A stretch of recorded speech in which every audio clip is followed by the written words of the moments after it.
Chhatrabandhu the easy গাইডের তরফ থেকে আজকে আলোচনা করার বিষয় হলো পরিবেশের জন্য ভাবনার পার্ট 2 নিয়ে। তো এই পার্ট 2 পোর্শনে আজকে আমরা আলোচনা করব ওজোন স্তর, তার সৃষ্টি, তার ধ্বংসের কারণ, এই সমস্ত কিছু নিয়ে, এবং তার সঙ্গে হচ্ছে গ্রিন হাউস গ্যাস বা গ্রিন হাউস গ্যাসের এফেক্ট, এই সমস্ত ব্যাপার নিয়ে। তাহলে প্রথমেই আমরা জেনে নেব ওজোন স্তর। তাহলে ওজোন স্তর হচ্ছে সেই এমন একটা স্তর যেখানে থাকছে কি আমাদের অসংখ্য ওজোন অণু, যেই অসংখ্য ওজোন অণু থেকে সেই জায়গাটাতে একটা লেয়ার বা স্তরের সৃষ্টি করেছে। এটা আমাদের কোথায় থাকে না, আমাদের পৃথিবী পৃষ্ঠের বায়ুমণ্ডল যে আছে তার যে সেকেন্ড লেয়ার, সেই সেকেন্ড লেয়ার স্ট্র্যাটোস্ফিয়ার রিজিয়ন, সেই স্ট্র্যাটোস্ফিয়ার রিজিয়নে থাকছে আমাদের এই ওজোন গ্যাসের লেয়ার। এর কি কাজ না, সূর্য থেকে যে অতি বেগুনি রশ্মি আসে, সেই অতি বেগুনি রশ্মিকে পৃথিবীতে ঢুকতে দিতে বাধা দেয়। এই জন্য এই স্তরটাকে আর একটা বলা হয়ে থাকে কি প্রাকৃতিক সৌর পর্দা। পর্দা ঠিক আমাদের কি করে, কোনো কিছুকে আড়াল করে রাখে বা কোনো কিছু থেকে এটাকে বিভেদ করা থেকে আটকায়, তো সেরকম এই পর্দাটাও কিন্তু এরকম কাজ করে থাকে। এবার আমরা জানবো যে এই যে ওজোন গ্যাস বা ওজোন লেয়ারের যে ওজোন গ্যাসটা আছে তার সৃষ্টি কিভাবে হচ্ছে। তাহলে ওজোন স্তরের সৃষ্টি এটা আমরা দেখে থাকবো দুটো প্রসেসে হয়ে থাকে। একটা হচ্ছে উৎপাদন প্রসেস, মানে ওজোন গ্যাসের যে অণু তার উৎপাদন কিভাবে হচ্ছে, আর একটা পরে দেখব বিয়োজন। উৎপাদন প্রসেসে কি হয়, আমাদের বায়ুমণ্ডলে অক্সিজেন গ্যাস আছে, আণবিক অক্সিজেন। সেই আণবিক অক্সিজেন সূর্য থেকে যে ইউভি রে আসে, সেই ইউভি রেকে নিয়ে ভেঙে গিয়ে তৈরি করে কি পারমাণবিক অক্সিজেন। এই পারমাণবিক অক্সিজেন আবার উপস্থিত অক্সিজেনের সাথে রিয়াক্ট করে তৈরি করে ফেলছে কি ওজোন গ্যাস। এইভাবে তৈরি হচ্ছে ওজোন গ্যাসের। তাহলে অক্সিজেন থেকে ওজোন গ্যাস এভাবে সৃষ্টি হচ্ছে। এরপরে দেখছি কি বিয়োজন প্রক্রিয়াটা কি। বিয়োজনে কি হয়ে থাকে, মানে আমাদের যে ওজোন গ্যাসটা তৈরি হলো সেটা ভেঙে যাবে। তাহলে বিয়োজনে কি হয় না, এই যে ওজোন গ্যাসের অণুটা আছে এ সূর্যের আলোর অতিবেগুনি রশ্মি বা ইউভি রেটাকে নিয়ে ভেঙে গিয়ে তৈরি করছে কি অক্সিজেন, এবং তার সাথে আর একটা পারমাণবিক অক্সিজেন। এই যে পারমাণবিক অক্সিজেনটা তৈরি হলো, এই পারমাণবিক অক্সিজেনটা কি করছে না, আর যে ওজোন গ্যাসের অণু আছে সেই ওজোন গ্যাসের অণুর সাথে ফার্দার রিয়াক্ট করে তৈরি করছে কি অক্সিজেন গ্যাস। তাহলে এইভাবে আমাদের পরিবেশের মধ্যে অক্সিজেন গ্যাস, সেখান থেকে ওজোন গ্যাস তৈরি হচ্ছে, আবার ওজোন গ্যাস সেটা ভেঙে গিয়ে তৈরি করছে অক্সিজেন গ্যাস। তাহলে এইভাবে কি হচ্ছে না, একটা চক্রাকার প্রসেস চলছে। এই চক্রাকার প্রসেসের সাহায্যে ওজোন গ্যাসেরও সৃষ্টি হচ্ছে, অক্সিজেন গ্যাসেরও সৃষ্টি হচ্ছে, ওজোন গ্যাস ভাঙছে, অক্সিজেন গ্যাস ভাঙছে, এইভাবে প্রসেসটা চলছে। তাহলে এটা হলো একটা চক্রাকার প্রসেস। কি হয় দেখো আর একবার, যে O2টা ছিল সেটা ভেঙে যাচ্ছে ইউভির রের সাহায্যে, দিয়ে তৈরি করছে O+O। সেখান থেকে আবার তৈরি হচ্ছে কি, এটা অক্সিজেনের সাথে রিয়াক্ট করছে, তৈরি করছে O3। O3টা আবার ভাঙছে ইউভি রে নিয়ে, সেটা হচ্ছে O2+O। আবার ফার্দার এই O+O3 জয়েন্ট করে করছে অক্সিজেন গ্যাস। এটা হচ্ছে একটা চক্রাকার প্রসেস। এবার এই প্রসেসটা কিন্তু দুটোই নর্মাল, ওজোন গ্যাসের উৎপাদনটাও নর্মাল প্রসেস, বিয়োজনটাও হচ্ছে নর্মাল প্রসেস। তাহলে আমাদের ওজোন গ্যাস এগুলো নিয়ে তাহলে আমাদের তো কোনো সমস্যা হওয়ার কথা নয়। কিন্তু সমস্যাটা হয়ে দাঁড়িয়েছে অন্য জায়গায়। কি না, এই সৃষ্টি এবং বিয়োজন এই প্রক্রিয়া দুটো যদি নর্মাল প্রসেসে চলতো সেটা ছিল একদম ঠিকঠাক, কিন্তু ব্যাপারটা হয়ে দাঁড়িয়েছে কি সৃষ্টির থেকে এই বিয়োজন প্রক্রিয়াটা অধিক পরিমাণে এখন সংঘটিত হচ্ছে, যার ফলে কি দাঁড়িয়েছে না, আমাদের যে ওজোন স্তর আছে সেই ওজোন স্তর ক্রমে ক্ষয় হয়ে যাচ্ছে, যেটাকে বলা হচ্ছে ওজোন গহ্বর। তাহলে এই ক্ষয় ব্যাপারটা কি না, ওজোন গ্যাসের যে অণুগুলো আছে লেয়ারে, সেই ওজোন গ্যাসের পরিমাণ যদি কোনো একটা কারণে কমে যায় তাহলে সেটাকে বলা হচ্ছে ওজোন গহ্বরের ক্ষয়। এই বিষয়টা প্রথম যিনি লক্ষ্য করেন তিনি হলেন ব্রিটিশ বিজ্ঞানী জো ফোরম্যান, এবং যেই এরিয়াতে তিনি দেখেছিলেন সেটা হচ্ছে আন্টার্কটিকা রিজিয়নে তিনি এই ব্যাপারটা প্রথম লক্ষ্য করেছিলেন। তাহলে এই ওজোন স্তর ক্ষয় এর কারণ কি আমরা জেনে নেব না, আমাদের বাতাসে বিভিন্ন রকমের উপাদান আছে, সেই উপাদানগুলোর মধ্যে কিছু মেন উপাদান হচ্ছে যেমন CFC ক্লোরোফ্লোরোকার্বন, এছাড়া কি আছে না NOx নাইট্রোজেনের বিভিন্ন অক্সাইড। তাহলে এই গ্যাসগুলো আমাদের এই ওজোন স্তর ক্ষয়ের মেন কারণ হয়ে দাঁড়িয়েছে। এই যে ওজোন স্তরের ক্ষয়, তাহলে এর পরিমাণ আমরা কিভাবে করে থাকছি, বা ওজোন স্তর এর ঘনত্ব কমে যাচ্ছে, তাহলে এর পরিমাপ করার জন্য যে একক ব্যবহার করা হয়ে থাকে ওজোন স্তরের ঘনত্ব পরিমাপের জন্য, সেই এককটার নাম হচ্ছে ডবসন একক, যাকে DU দিয়ে ডিনোট করা হয়ে থাকে। তাহলে ডবসন এককের সাহায্যে আমরা পরিমাপ করছি ওজোন স্তরের ঘনত্ব, এবং যে জায়গায় ওজোন স্তরের এই ঘনত্ব পরিমাণ কমে যাচ্ছে সেই পোর্শনটাকে আমরা বলে থাকছি যে ওজোন গহ্বর। তাহলে আমরা দেখব যে CFC গ্যাস বা ক্লোরোফ্লোরোকার্বন এটা কিভাবে আমাদের ওজোনের লেয়ারকে ক্ষতি করছে। CFC গ্যাস যেই সমস্ত জায়গা থেকে মেনলি নির্গত হয়ে থাকে, যেমন আমাদের যে রেফ্রিজারেটর বা আমরা এসি ব্যবহার করছি, আমাদের ফ্রিজ ইউজ হচ্ছে, আমরা গায়ের যে অ্যারোসেল স্প্রে ইউজ করে থাকি, এছাড়া ধরো ফোম অগ্নি নির্বাপক যন্ত্রে যেমন ব্যবহার করা হয়ে থাকে, বা ইলেকট্রনিক যন্ত্রের পরিষ্কার করার সময় ব্যবহার করা থাকে, তাহলে এই সমস্ত জায়গা থেকে CFC গ্যাসটা নির্গত হচ্ছে এবং সেটা পৌঁছে যাচ্ছে কোথায়, স্ট্র্যাটোস্ফিয়ার রিজিয়ানে পৌঁছে যাচ্ছে, এবং সেখানে গিয়ে আমাদের যে ওজোন অণুগুলো থাকছে ওজোন গ্যাসের, সেই অণুগুলোকে এটা কিন্তু ধ্বংস করছে। তো CFC গ্যাস, এই গ্যাসটার দুটো উপাদান নিয়ে তৈরি, একটা হচ্ছে CF2Cl2 ও CFCl3, কার্বন, ফ্লোরিন এবং ক্লোরিন ঘটিত যৌগ নিয়ে হচ্ছে এই উপাদানগুলো। তো এখানে যদি আমরা নর্মাল স্ট্রাকচার দেখি, একটা কার্বন সে তার 4টে হাত দিয়ে ধরে আছে দুটো ফ্লোরিন এবং দুটো ক্লোরিন, এই স্ট্রাকচারটা হচ্ছে একটা ফ্লোরিন, তার সঙ্গে হচ্ছে 3টে ক্লোরিন, এইভাবে হচ্ছে এর মেনলি স্ট্রাকচারটা। তাহলে এটা যখন আমাদের স্ট্র্যাটোস্ফিয়ার রিজিয়নে গিয়ে পৌঁছাচ্ছে, সেখানে কি হচ্ছে না, ইউভি রে যখন আসছে, সেই ইউভি রে কি করছে, আমাদের এই কার্বন এবং ক্লোরিনের একটা বন্ডকে ভেঙে দিচ্ছে। তো এইভাবে ভাঙার ফলে কি হচ্ছে না, একটা ক্লোরিন এ ফ্রি অবস্থায় থেকে যাচ্ছে এবং সেটা একটা সক্রিয় ক্লোরিন হিসাবে থাকছে। তাহলে CF2Cl2 এটা ইউভি রে নিয়ে তৈরি করছে CF2Cl, তার সাথে করছে একটা জায়োমান ক্লোরিন গ্যাস, এটা খুব সক্রিয় একটা ক্লোরিন গ্যাস। তাহলে এটা হচ্ছে আমাদের প্রথম স্টেপ। দ্বিতীয় স্টেপে কি হচ্ছে, এই যে ক্লোরিনটা তৈরি হলো, এ আমাদের ওজোন গ্যাসের সাথে রিয়্যাক্ট করছে, রিয়্যাক্ট করে তৈরি করছে ক্লোরিন মোনোঅক্সাইড এবং তার সাথে অক্সিজেন। এই যে ক্লোরিন মোনোঅক্সাইডটা তৈরি হলো, এটা কিন্তু ফার্দার আবার রিয়াকশান করে থাকে কার সাথে না, ওজোন গ্যাসের আরও যে আলাদা অন্য অণুগুলো আছে তাদের সাথে। তাহলে এই ClO এ আদার্স যে ওজোন অণু আছে তার সঙ্গে রিয়াক্ট করছে, দিয়ে তৈরি করছে কি আবার একটা ক্লোরিন এবং তার সাথে তৈরি করছে অক্সিজেন গ্যাস। তাহলে এইভাবে দেখো আমরা প্রত্যেকটা ক্ষেত্রে দেখতে পাচ্ছি কি না, একটা করে ক্লোরিন গ্যাসের অণু কিন্তু তৈরি হয়ে আছে, এবং এটা একটা চেন রিয়াকশনের মতো, মানে এটার কখনো আর শেষ হবে না। এই ক্লোরিন অণুটা কি করছে, ফার্দার আরও যে অসংখ্য ওজোন গ্যাসের অণু আছে তাদের সাথে রিয়াক্ট করছে এবং সেইগুলোকে আবার বিয়োজন ঘটাচ্ছে। বলা হয় যে একটা ক্লোরিন অণু প্রায় লক্ষাধিক ওজোন গ্যাসের অণুকে ধ্বংস করতে পারে। তাহলে দেখো আমাদের ওজোন অণুর বিয়োজন অতি মাত্রায় ঘটে যাচ্ছে, যার ফলে আমাদের ওজোন স্তরের যে গহ্বর, সেই গহ্বরটা সৃষ্টি হচ্ছে। এরপরে আমরা নেক্সট দেখে নেব নাইট্রোজেন এবং তার যে বিভিন্ন রকমের অক্সাইড আছে, সেই অক্সাইডগুলো কিভাবে ওজোন গ্যাসের গহ্বর তৈরি করছে। তো এই যে নাইট্রিক অক্সাইড, এইগুলো মেনলি তৈরি হয়ে কোথা থেকে না, আমাদের যে স্ট্র্যাটোস্ফিয়ার রিজিয়নে সুপারসনিক যে জেট, বিমান, এই সমস্তগুলো যায়, তো যাতায়াতের সময়টা কি করে না, বজ্র পদার্থ গ্যাস রূপে নির্গত করে। এই ছাড়া কি হয়, এটা একটা পয়েন্ট, এছাড়া কি হচ্ছে না, আমাদের যে নাইট্রোজেন এবং অক্সিজেন আছে বাতাসে প্রচুর পরিমাণে, তো এগুলো কি হচ্ছে বজ্রপাত বিদ্যুতের সময়ে বিদ্যুৎ স্ফুলিঙ্গের সাহায্যে এগুলো কিন্তু রিয়াক্ট করছে, রিয়াক্ট করে তৈরি করছে আমাদের নাইট্রিক অক্সাইড। এছাড়া মোটর যান, বিভিন্ন কলকারখানা, সেখান থেকে নির্গত যে ধোঁয়া থাকছে, সেই ধোঁয়ার মধ্যেও কিন্তু থাকছে আমাদের এই নাইট্রিক অক্সাইড। তো এই নাইট্রিক অক্সাইড এর ওজোন স্তরটা কীভাবে ধ্বংস করছে দেখো না, এখানে নাইট্রিক অক্সাইড এ ডাইরেক্ট আমাদের ওজোন গ্যাসের সাথে রিয়াক্ট করছে, দিয়ে তৈরি করছে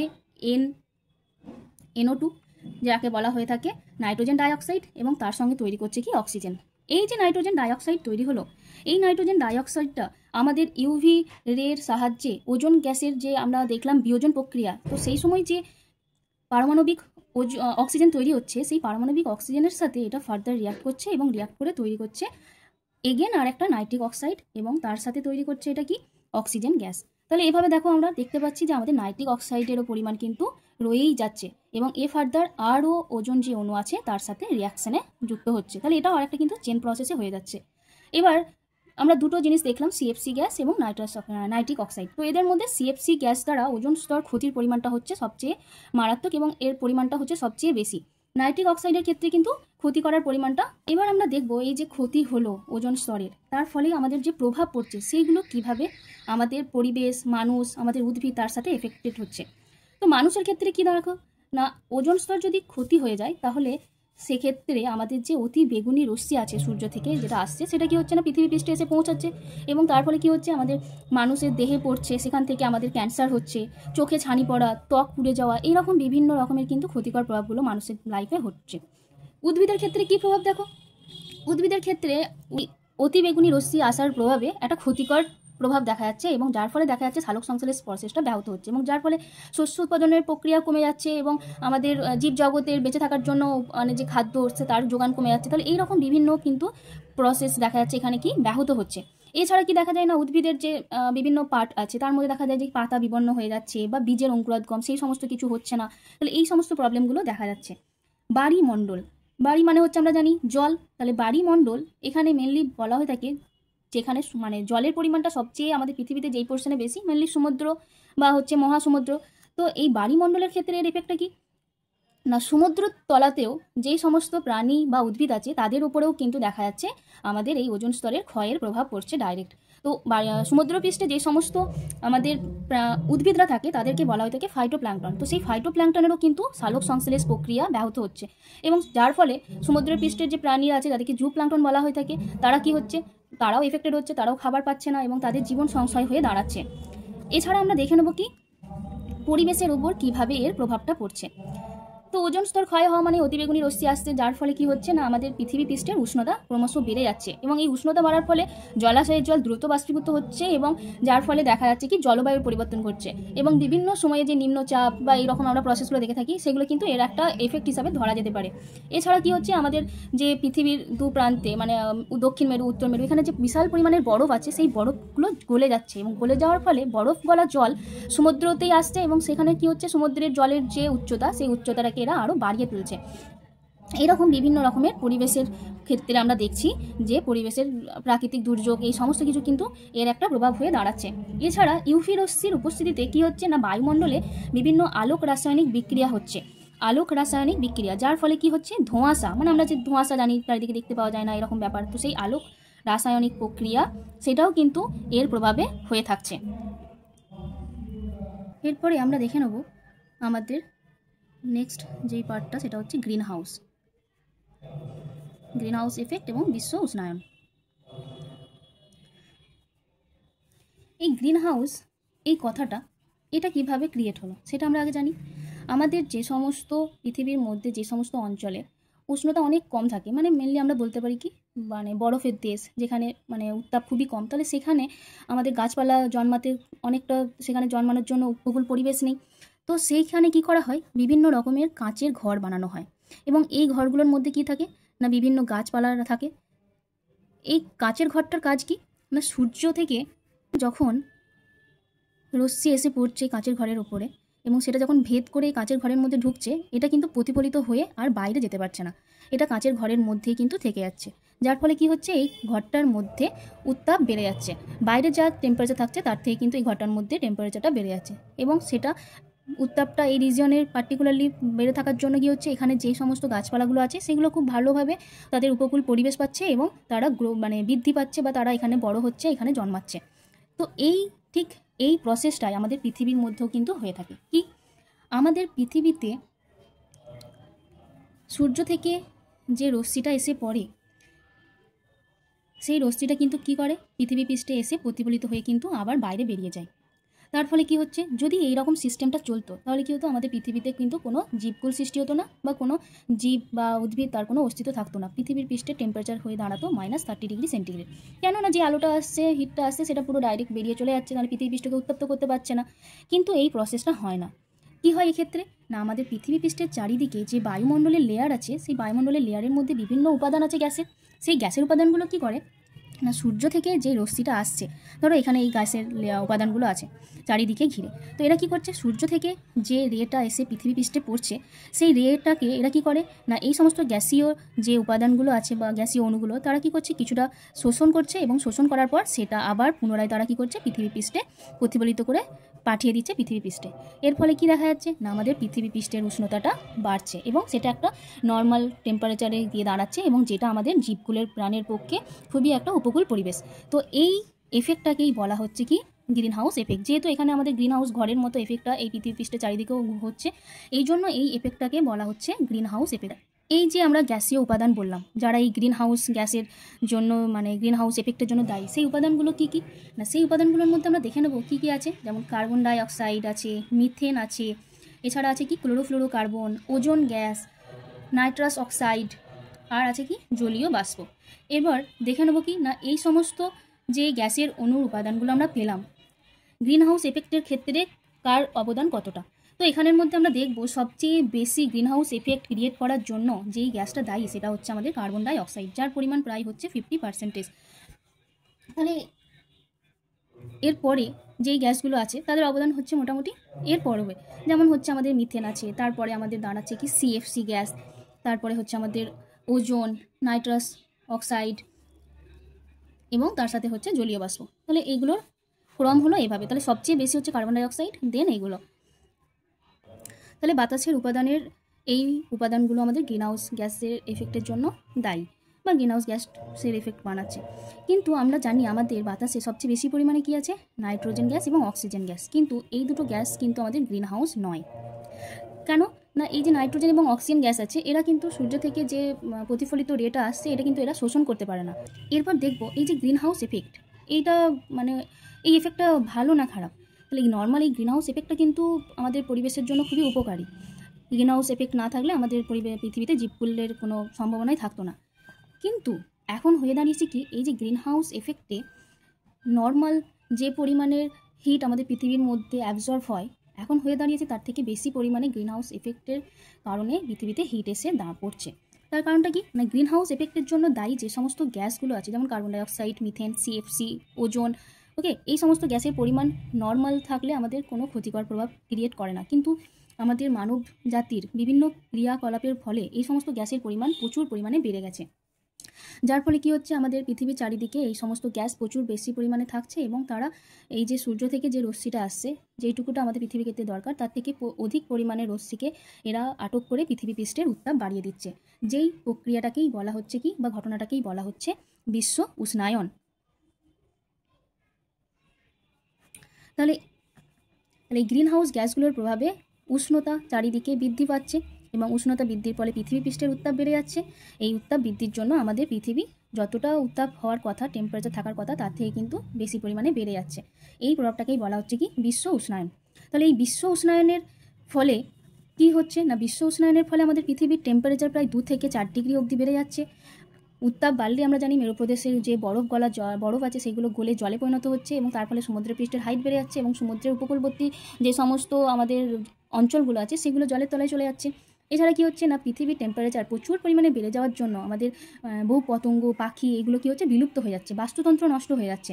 আর কি আমরা বিভিন্ন সময় দেখি জলবায়ুর পরিবর্তনে যে সুপার সাইক্লোন, টর্নেডো, বিধ্বংসী আকার নিচ্ছে এইগুলো। আর উষ্ণতা বাড়ার ফলে আমাদের পৃথিবীতে দেখাচ্ছে বিভিন্ন রকমের মহামারীজনিত রোগ। তাহলে এই সমস্ত কিছু হচ্ছে কি এই সমস্ত বিশ্ব উষ্ণায়নের প্রভাবে এই জিনিসগুলো ঘটছে। তাহলে আমাদের এর পরের নেক্সট যে প্রসেস হওয়া দরকার সেটা হচ্ছে কি না এইগুলোর এগেনস্টে কি পদক্ষেপ নেওয়া যায়। আমরা দেখলাম গ্রিন হাউস গ্যাসের জন্য দায়ী যে সমস্ত গ্যাসগুলো যেমন কার্বন ডাইঅক্সাইড, মিথেন, সিএফসি, তাহলে এই সমস্ত গ্যাসগুলোর পরিমাণ যদি নর্মাল রেঞ্জে ফিরিয়ে আনা যায় তাহলে কী হবে আমাদের এই গ্রিন হাউসের প্রভাবে মানে যে বিশ্ব উষ্ণায়ন হচ্ছে সেটা মোটামুটি ঠিক রাখা যাবে। তো নেক্সট পদক্ষেপ হচ্ছে কি না আমরা জানি যে জীবাশ্ম জ্বালানি যেগুলো আছে যেমন কাঠ, কয়লা, পেট্রোলিয়াম, এই সমস্ত জ্বালানিগুলো অতিরিক্ত ব্যবহারের ফলেই কার্বন ডাইঅক্সাইড, মিথেন এই গ্যাসগুলো তৈরি হচ্ছে। তাহলে এই জীবাশ্ম জ্বালানির ব্যবহার যদি আমরা কমিয়ে ফেলতে পারি তাহলে কি হবে না আমাদের এই গ্যাসগুলো আর তৈরি হবে না এবং তার বদলে কি করতে হবে না এইগুলোর জীবাশ্ম জ্বালানি ব্যবহারের বদলে আমাদেরকে এমন কিছু শক্তি ব্যবহার করতে হবে না যেগুলো আমাদের পরিবেশের পক্ষে হার্মফুল নয়। তাহলে সেগুলো কি যেমন বায়ুশক্তি, সৌরশক্তি এই ধরনের ব্যবহারগুলো বাড়াতে হবে। এরপরে কি না, আমরা জানি আমাদের যে গাছ আছে সেই গাছ বায়ুমণ্ডলের কার্বন ডাই অক্সাইডকে প্রচুর পরিমাণে শোষণ করে নিয়ে তার সালোক সংশ্লেষ প্রক্রিয়াতে সেইটাকে ব্যবহার করে। এবার কী হয়ে দাঁড়িয়েছে না, আমরা এখন যথেচ্ছ পরিমাণে গাছ কাটছি, যার ফলে কী হয়ে দাঁড়াচ্ছে, আমাদের গাছের সংখ্যা আমাদের পরিবেশে চারিদিকে অসংখ্য কমে গেছে। তাহলে আমাদের নেক্সট পদক্ষেপ হওয়া কী দরকার না, বিশাল পরিমাণে গাছ রোপণ করতে হবে। তাহলে আমরা যদি গাছ রোপণ করে গাছের সংখ্যা বাড়াতে পারি তাহলে কী হবে না, কার্বন ডাই অক্সাইড অধিক পরিমাণে যেটা রয়েছে সেটা গাছ শোষণ করে নেবে এবং আমাদের পরিবেশে কার্বন ডাই অক্সাইডের পরিমাণটাও কমে যাবে। এছাড়া আদার্স যে আমরা গ্যাসগুলো দেখলাম যেমন সিএফসি, হ্যাঁ, ওজোন, নাইট্রাস অক্সাইড, তাহলে এই সমস্ত গ্যাসগুলো যেই জায়গা থেকে এদের মানে বেরোচ্ছে বা নির্গত হচ্ছে সেই সমস্ত জায়গায় এই গ্যাসগুলোর ব্যবহার যদি আমরা কমিয়ে আনতে পারি তাহলেই আমরা কী করতে পারি, আমাদের এই যে বিশ্ব উষ্ণায়ন সেই বিশ্ব উষ্ণায়নের প্রভাবটাকে আমরা কিন্তু কমিয়ে আনতে পারি।